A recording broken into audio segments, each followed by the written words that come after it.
Bonjour les amis, j'espère que chacun de vous se porte très bien. C'est toujours un plaisir de vous servir les cafés du matin par la grâce de Dieu. Dans les cafés de ce matin, je mets 2 morceaux de sucre pour vos ambitions de croissance. Il n'y a pas de croissance durable sans transformation. Il n'y a pas de croissance durable sans investissement. Toute entreprise qui recherche la croissance doit être maître dans l'art d'investir. Elle doit investir en recherchant la performance.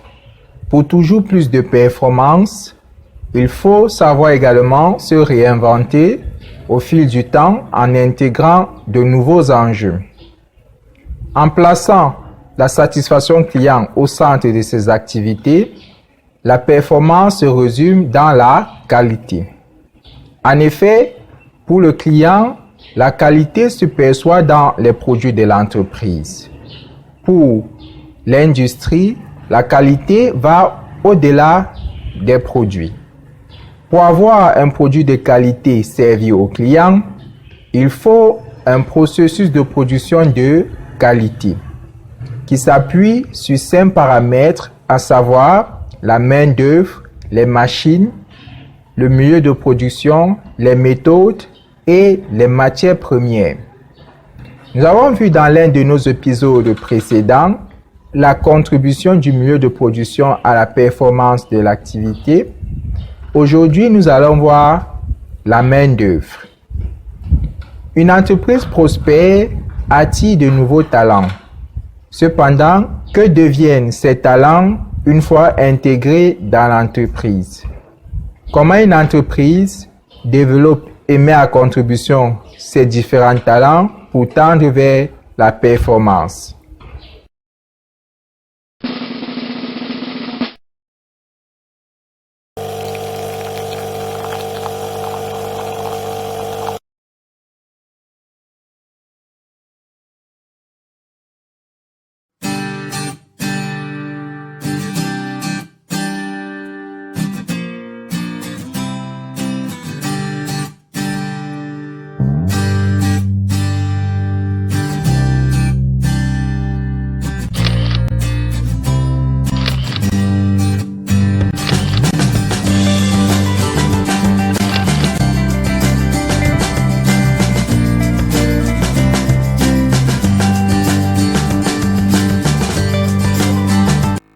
Le meilleur outil ne vaut que par l'emploi que l'on en fait.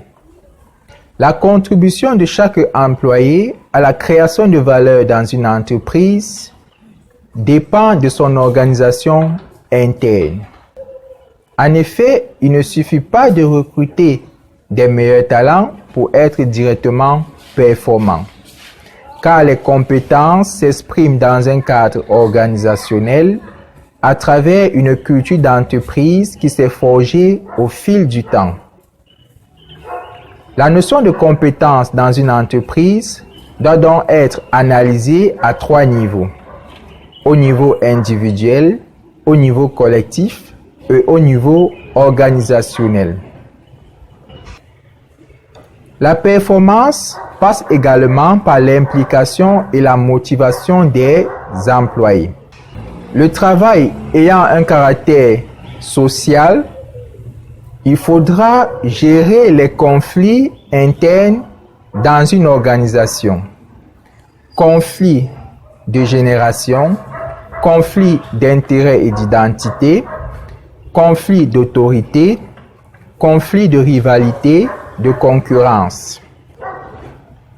Une vision d'entreprise partagée et continuellement entretenue par des communications fréquentes avec la direction est donc primordiale. La performance dans une entreprise passe également par la formation, l'intégration et le développement de nouveaux savoirs. En effet, il n'y a pas de qualité sans erreur, pas d'erreur sans action corrective, et pas d'action corrective sans formation.